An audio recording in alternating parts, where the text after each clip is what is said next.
ತಪ್ಪೇನಿದೆ ಅಂತ ಏನು ಪೊಲೀಸರು ರೊಮ್ಯಾಂಟಿಕ್ ಆಗಿ ಇರಬಾರ್ದಾ ಅನ್ನೋದು ಒಂದು ವಿಚಾರ ಸೈಡ್.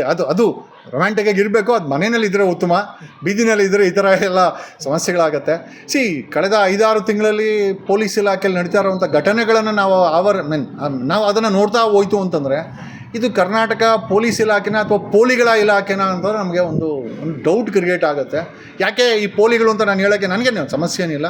ಒಂದು ರೀತಿ ಬೀದಿ ಗೂಳಿಗಳ ಥರ ಓಡಾಡ್ತಾರೆ. ಹೆಣ್ಮಕ್ಳು ಸಿಕ್ಕಿದ್ರೆ ಮಂಚಕ್ಕೆ ಬಾ, ಇಲ್ಲ ದುಡ್ಡು ತಗೊಂಬ, ಐಬಿಗೆ ಬಾ, ಇಲ್ಲ ಅಂತಂದರೆ ಈಗ ಜಸ್ಟ್ ಟೇಕಿಂಗ್ ದ ಉದಾಹರಣೆ ಆಫ್ DGP ರಾಮಚಂದ್ರ ನೋಡಿದ್ರೆ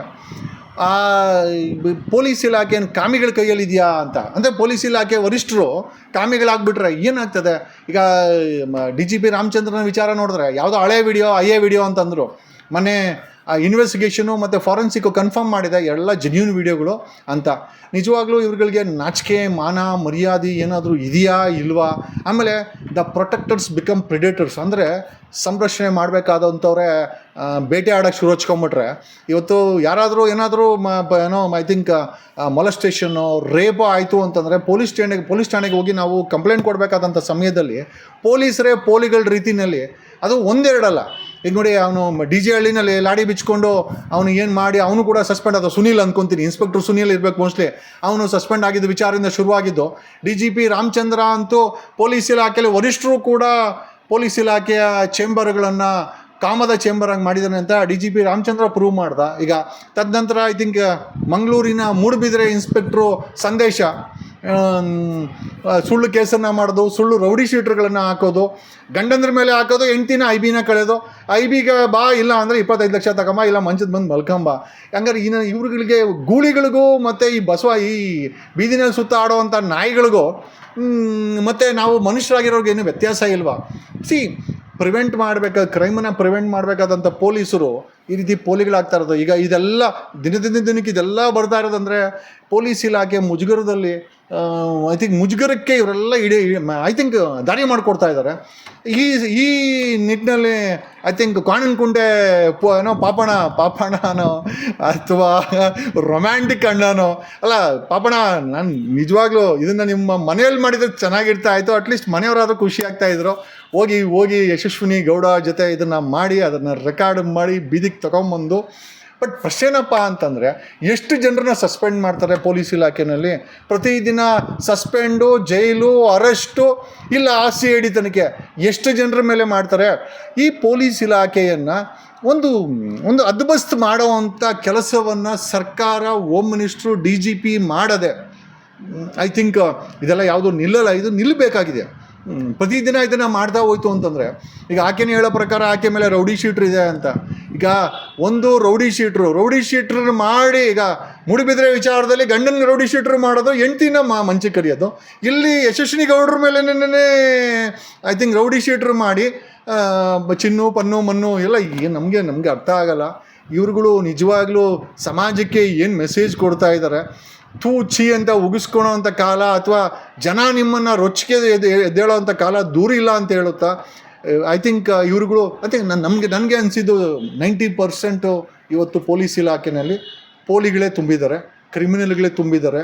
ಈ ರೀತಿ ಪೋಲಿ ಆಟ ಇದೆಲ್ಲ ಯಾಕೆ ಹೊರಗಡೆ ಬರ್ತಾ ಇದೆ ಅಂತಂದರೆ, ಜನರು ಪ್ರಜಾಪ್ರಭುತ್ವದಲ್ಲಿ ನಂಬಿಕೆ ಇಟ್ಟು ಧೈರ್ಯ ಮಾಡಿದ್ದಾರೆ. ಇವ್ರನ್ನ ಬಲಿ ಹೊಡಿಬೇಕು. ಇದು ಹಿಂದೇನೂ ನಡೆದಿತ್ತು. ಈ ಪೋಲಿ ಆಟಕ್ಕೆ ಬ್ರೇಕ್ ಹಾಕೋಕ್ಕೆ ವ್ಯವಸ್ಥೆ ಇರಲಿಲ್ಲ. ಅತಿ ಹೆಚ್ಚಾಗಿ ಕರ್ನಾಟಕದಲ್ಲಿ ಪೊಲೀಸವ್ರನ್ನ ಎಕ್ಸ್ಪೋಸ್ ಮಾಡಿರೋವಂಥದ್ದು ನಾನೊಬ್ಬನೇ. ಆಮೇಲೆ ನಮ್ಮ ಚಾನಲ್ ಬಂದಮೇಲೆ ಅಂತೂ ಅತಿ ಹೆಚ್ಚಾಗಿ ಅವ್ರನ್ನ ಎಕ್ಸ್ಪೋಸ್ ಮಾಡೋದು, ಅವ್ರನ್ನ ಕ್ರಿಟಿಸೈಸ್ ಮಾಡೋದು. ಅಟ್ಲೀಸ್ಟ್ ಆಗಲಾದರೂ ಅವರು ಆ ಆ್ಯಕ್ಟಿವಿಟೀಸ್ಗಳನ್ನು ಕಡಿಮೆ ಮಾಡಲಿ ಅನ್ನೋ ಉದ್ದೇಶ ಇಟ್ಕೊಂಡು ನಾವು ಮಾಡ್ತಾಯಿದ್ದೀವಿ ಹೊರತು, ಖಂಡಿತವಾಗಿ ಇದೊಂದು ಕರ್ನಾಟಕವೇ ಪ್ರಶ್ನೆ ಮಾಡುವಂಥ ಒಂದು ಐ ಥಿಂಕ್ ಒಂದು ಯೋಚನೆ ಮಾಡೋಂಥ ವಿಚಾರ. ಡು ವಿ ರಿಕ್ವೈರ್ ಪೊಲೀಸ್ ಇಲಾಖೆ ಮತ್ತು ಪೊಲೀಸವರು ನಮಗೆ ಬೇಕಾಗಿದೆಯಾ ಅನ್ನೋ ಒಂದು ಪ್ರಶ್ನೆಯನ್ನು ಜನ ಪ್ರಾಮಾಣಿಕವಾಗಿ ಕೇಳ್ತಾ ಇದ್ದಾರೆ, ಉಗಿತಾ ಇದ್ದಾರೆ. ಐ ಥಿಂಕ್ ಅಷ್ಟಾದರೂ ಕೂಡ ಬುದ್ಧಿ ಕಲದಂಥ ಈ ಪೊಲೀಸರಿಗೆ ಏನು ಹೇಳಬೇಕು? ಈಗ ನೋಡಿ, ಮನೆ ಮೂಡುಬಿದಿರೆ ಸಂದೇಶನ ಪ್ರಕರಣವನ್ನು CID ಕೊಟ್ಟಿದ್ದಾರೆ. ಅಲ್ರಿ, ನೀವು CID ಕೊಟ್ಟರೆ ಪೊಲೀಸರ ಒಂದು ಭಾಗ. ಆಮೇಲೆ ಸುಪ್ರೀಂ ಕೋರ್ಟ್ ಹೇಳುತ್ತೆ, ನೀವು ತಪ್ಪಿತಸ್ಥರಾಗಿದ್ದರೆ ನೀವು ತನಿಖೆ ಮಾಡೋಕ್ಕೆ ನೀವು ಇನ್ಎಲಿಜಿಬಲ್ಲು. ಈಗ ಪೊಲೀಸವರೇ ತಪ್ಪು ಮಾಡಿ CID ತನಿಖೆ ಅದನ್ನು ಮಾಡ್ತದೆ ಅಂತಂದರೆ ಎಷ್ಟರ ಮಟ್ಟಿಗೆ ನ್ಯಾಯ ಸಿಗುತ್ತೆ ಅನ್ನೋದು ಒಂದು ಪ್ರಶ್ನೆನ ಮಾಡ್ತಾ, ಇಂಥ ಪ್ರಕರಣಗಳು CBIಗೆ ಹಸ್ತಾಂತರ ಮಾಡ್ಬೋದು ಯಾವುದೇ ಮುಲಾಜಿಲ್ಲದೆ. ನಿಜವಾಗ್ಲೂ ಕಪ್ಪು ಚುಕ್ಕೆ ಇಲ್ಲದಂತ ಅಂತ ಹೇಳೋವಂಥ ಸಿದ್ದರಾಮಯ್ಯನವರು ಯಾವುದೇ ಮುಲಾಜಿಲ್ಲದೆ CBI ಕೊಡಬೇಕು. ದೆನ್ ಐ ಥಿಂಕ್ ಅದಕ್ಕೊಂದು ನ್ಯಾಯ ಸಿಗುತ್ತೆ ಅಂತ. ಖಂಡಿತವಾಗಿ ಮೊನ್ನೆ ತುಮಕೂರಲ್ಲಿ ಆ ಕಾಂತರಾಜ ಇಸ್ಪೀಟ್ ಆಡ್ತಾ ಇದ್ದನ್ನು ಕರ್ಕೊಂಬಂದು ಕೊಲೆ ಮಾಡಿ ಅದನ್ನು CID ಕೊಟ್ವಿ ಅಂತೇಳಿ ಮೀಸೆ ತಿರುವುವಂಥ ಹೋಮ್ ಮಿನಿಸ್ಟ್ರು ಈ ಮೂಡುಬಿದಿರೆನಲ್ಲಿ ಆ ಹೆಣ್ಮಗಳನ್ನ ಮಂಚಕ್ಕೆ ಕರೆದು 25 ಲಕ್ಷ ಕೇಳಿ ರೌಡಿ ಶೀಟ್ ಹಾಕಿದಂಥ ಸಂದೇಶ್ ಪ್ರಕರಣವನ್ನು CID ಕೊಟ್ಟಿದ್ದಾರೆ. ಈಗ ಗೊತ್ತಿಲ್ಲ ಇವರೇ ಏನೋ ಯಶಸ್ವಿನಿ ಗೌಡ ಅವರ ವಿಚಾರ CID ಮಾಡ್ತೋ CID ತನಿಖೆ ಮಾಡ್ತಾರೋ ಅಥವಾ ಆರೋಪಿ ಪೊಲೀಸೇ ತನಿಖೆ ಮಾಡ್ತಾರೋ ಆಶ್ಚರ್ಯ ಪಡಬೇಕಾಗಿಲ್ಲ. ಯಾಕೆ ಅಂತಂದರೆ ಪೊಲೀಸರು ಬಿಟ್ಕೊಡಲ್ಲ. ಹಾಗಾಗಿ ಐ ಥಿಂಕ್ ಈ ಘಟನೆಗಳು ನಿಲ್ಲಬೇಕು ಸರ್. ಇದು ನಮಗೆ ಏನಾಗಿ ಯಾಕೆ ಇದು ಬದಲಾವಣೆ ಆಗಲ್ಲ ಅಂತ ಮೂರೂ ಪಕ್ಷಗಳು ಸಹ ಈ JDS ಕಾಂಗ್ರೆಸ್ BJP ಏನಿದೆ ಮೂರೂ ಪಕ್ಷಗಳು ಸಹ ಈ ಪೊಲೀಸವ್ರನ್ನ 224 MLAಗಳು ಅಷ್ಟೇ ಹ್ಯಾಂಡ್ ಇನ್ ಗ್ಲೌ ವಿತ್ ಪೊಲೀಸವ್ರನ್ನ ಬಳಸ್ಕೊಂಡು ಇವರುಗಳು ಎದುರಿಸ್ಕೊಂಡು ಬೆದರಿಸ್ಕೊಂಡು ಮಾಡ್ತಾ ಇರೋವಂಥ ಈ ತಂತ್ರಗಾರಿಕೆ ಏನಿದೆಯಲ್ಲ ಇದರ ಪರಿಣಾಮವೇ ಅಂದರೆ ನಾನು ಒಬ್ಬ MLAಗೆ ಹೆಲ್ಪ್ ಮಾಡ್ತೀನಲ್ಲ ನನಗೆ ಅವ್ನು ಹೆಲ್ಪ್ ಮಾಡ್ತಾನೆ ಅನ್ನೋ ಒಂದು ಮನಸ್ಥಿತಿ ಈ ಇಬ್ಬರಲ್ಲೂ ಡೆವಲಪ್ ಆಗಿ ಇಟ್ಸ್ ಎ ಜಾಯಿಂಟ್ ಕ್ರೈಮು. ಇವನು ಪೊಲೀಸವ್ನು ಮಾಡ್ತಾ ಇದ್ದಾನೆ ಅಂತಂದರೆ ಸರ್ಕಾರ ಮಿನಿಸ್ಟ್ರು MLAಗಳ ಸಪೋರ್ಟ್ ಇಲ್ಲದೆ ಇದು ನಡೀತಾ ಇಲ್ಲ. ಖಂಡಿತವಾಗಿ ಇದು ಸಪೋರ್ಟ್ ಇದ್ದು ನಡೀತಾ ಇದೆ. ಇದನ್ನೆಲ್ಲ ಬ್ರೇಕ್ ಮಾಡಬೇಕಾದ್ರೆ ಒಂದು ಹೊಸ ರಾಜಕೀಯ ಬದಲಾವಣೆ ಬೇಕಾಗಿದೆ. ನಾವು ಮಾತಾಡ್ಬೇಕಾದ್ರೆ ಹೇಳಿದ್ರಿ ಬಾಗಲಕೋಟೆ ದಾವಣಗೆರೆಯಲ್ಲಿ ಏನಾದರೂ ವಂಶ ಪರಂಪರೆ ಹಾಕಿದ್ರೆ ಈ ಹಿಂಸೆಗಳು ಇನ್ನೂ ಕಂಟಿನ್ಯೂ ಆಗುತ್ತೆ. ಈ ಬದಲಾವಣೆ ಬೇಕು ಅಂತಂದರೆ ಹೊಸ ವ್ಯಕ್ತಿಗಳು, ಹೊಸ ಸಮಾಜದ ಬಗ್ಗೆ ಕಾಳಜಿ ಇರೋವಂಥವ್ರು ನಮ್ಮಂಥವ್ರು ರಾಜಕೀಯಕ್ಕೆ ಬರಬೇಕು. ಒಂದು ಹೊಸ ರಾಜಕೀಯ ದಾರಿಯನ್ನು ತೋರಿಸಬೇಕು, ಜನರನ್ನಲ್ಲಿ ಕರ್ಕೊಂಬರಬೇಕು. ಹೊಸಬರು 224 MLAಗಳಲ್ಲಿ ನನಗೆ ತಿಳಿದಂಗೆ ಒಬ್ಬನೂ ಕೂಡ ಯೋಗ್ಯನಿಲ್ಲ ಅನ್ನೋದು ನನ್ನ ಒಂದು ಭಾವನೆ. ಯಾಕೆ ಅಂತಂದರೆ ಇಷ್ಟೆಲ್ಲ ವಿಚಾರ ನಡ್ತಾ ಇದ್ರು ಕೂಡ 224 MLAಗಳು ಯಾವನೂ ಕೂಡ ಅಥವಾ ಮಿನಿಸ್ಟ್ರುಗಳು ಸಹ ಇದು ತಪ್ಪು, ಇದನ್ನು ಮಾಡಬಾರ್ದು ಅಂತ ಹೇಳಿ ಪ್ರಶ್ನೆ ಕೇಳೋದೇ ಆಗಿರಲಿ, ಅದ್ರ ಬಗ್ಗೆ ಕ್ರಿಟಿಸೈಸ್ ಮಾಡೋದೇ ಆಗಲಿ, ಅದನ್ನು ನಿಲ್ಲಿಸ್ಬೇಕಂತ ಪ್ರಯತ್ನ ಯಾರೂ ಮಾಡ್ತಾ ಇಲ್ಲ. ಹಾಗಾಗಿ ನಮ್ಗನ್ಸೋದೇನು ಅಂತಂದರೆ ಈ 224 ಪ್ಲಸ್ 1,05,000 ಪೊಲೀಸ್ ಫೋರ್ಸು ಒಟ್ಟಿಗೆ ಸೇರಿಕೊಂಡು ಜನರುಗಳ ಮೇಲೆ ಅತ್ಯಾಚಾರಗಳನ್ನು ಮಾಡ್ತಾ ಇದ್ದಾರೆ, ವಸೂಲಿ ಮಾಡ್ತಾ ಇದ್ದಾರೆ, ATM ದರೋಡೆ ಮಾಡ್ತಾ ಇದ್ದಾರೆ. ಇವತ್ತು ಪಾರ್ಲಿಮೆಂಟ್ಗೆ ನೆನ್ನೆ ಮಂಗಳವಾರ ಒಂದು ರಿಪೋರ್ಟನ್ನು ಸಬ್ಮಿಟ್ ಮಾಡಿದ್ದಾರೆ. ಭಾರತದಲ್ಲಿ 170 ಕಸ್ಟೋಡಿಯಲ್ ಡೆತ್ ಆಗಿದೆ ಅಂತ ಕೇವಲ 74 ದಿವಸದಲ್ಲಿ. ಅಂದರೆ ಪ್ರತಿದಿನ 3 ಜನನ ಪೊಲೀಸರು ಹೊಡೆದು ಬಿಸಾಕ್ತಾವ್ರೆ. ಹಿಂದೆ ಬ್ರಿಟಿಷರು ಸಾಯಿಸ್ತಾ ಇದ್ರು. ಬ್ರಿಟಿಷರು ಕೂಡ ಇಷ್ಟು ಕ್ರೂರವಾಗಿ ದಿನಕ್ಕೆ 3 ಜನರನ್ನ ಭಾರತದಲ್ಲಿ ಪ್ರತಿದಿನ ಪೊಲೀಸರು 3 ಜನನ ಸಾಯಿಸ್ತಾ ಇದ್ದಾರೆ, ಕಸ್ಟಡಿಯಲ್ಲಿ ತಗೊಂಬಂದು ಸಾಯಿಸ್ತಾ ಇದ್ದಾರೆ. ಇದನ್ನು ನಾನು ಹೇಳ್ತಾ ಇಲ್ಲ, ಕೇಂದ್ರ ಸರ್ಕಾರಕ್ಕೆ ರಿಪೋರ್ಟ್ ಇವತ್ತು ಸಬ್ಮಿಟ್ ಆಗಿದೆ. ಅಷ್ಟೇ ನಮ್ಮ ನ್ಯಾಷನಲ್ ಹ್ಯೂಮನ್ ರೈಟ್ಸ್ ಕಮಿಷನ್ ಇದ್ರ ಬಗ್ಗೆ ತೀವ್ರವಾದಂಥ ಖಂಡನೆ ಮಾಡಿದೆ. ನಾವು ಖಂಡನೆ ಮಾಡ್ತೀವಿ.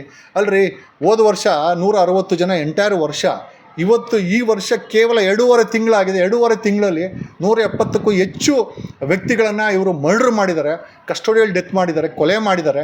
ನಿಜವಾಗ್ಲೂ ಇದೊಂದು ಒಂದು ರೀತಿಯ ಭಯದ ವಾತಾವರಣ ಅಂತ ಈ ಮೂಲಕ ಹೇಳ್ತೀನಿ. ಸರ್, ಈಗ ನ್ಯಾಯ ಕೇಳಬೇಕು ಅಂದರೆ ನಾವು ಹೋಗ್ಬೇಕಾಗಿರೋದು ಪೊಲೀಸ್ ಸ್ಟೇಷನ್ಗೆ. ನ್ಯಾಯ ಕೊಡಿಸೋರೆ ಈ ರೀತಿ ಮಾಡಿದ್ರೆ ಯಾರನ್ನ ಅಂತ ಕೇಳಬೇಕು? ಇಲ್ಲ, ಇಡೀ ವ್ಯವಸ್ಥೆ ಕಲುಷಿತವಾಗಿದೆ. ಇಡೀ ವ್ಯವಸ್ಥೆ ಭ್ರಷ್ಟಾಚಾರದಿಂದ ಮುಚ್ಚೋಗಿದೆ. 2023ರಲ್ಲಿ ನಾವು ಎಕ್ಸ್ಪೋಸ್ ಮಾಡಿದ್ವಿ ADGP ಅಮೃತ್ ಪಾಲು 500 ಕೋಟಿ PSA ಹಗರಣ ಏನಿದೆ ಅಲ್ಲ. ನೋಡಿ ಸರ್, 50 ಲಕ್ಷ 1 ಕೋಟಿ ಕೊಟ್ಟು ಒಬ್ಬ ಪೊಲೀಸ್ ಇನ್ಸ್ಪೆಕ್ಟರ್ ಪೋಸ್ಟ್ ತಗೊಂಡ ಅಂತಂದರೆ, ಅಥವಾ DYSP ಪೋಸ್ಟ್ ತಗೊಂಡ ಅಂತಂದರೆ, ಸರ್ ಅವನು 50 ಲಕ್ಷ 1 ಕೋಟಿ ಕೊಟ್ಟ ಅಂತಂದರೆ ಅವನು ಪೋಸ್ಟಿಂಗಿಗೂ ಹಣ ಕೊಡ್ತಾನೆ. ನನಗೆ ಯಾರೋ ಹೇಳಿದ್ದು, ಕೊಡಗೇಳಿ ಅಂತ ಪೊಲೀಸ್ ಸ್ಟೇಷನ್ಗೆ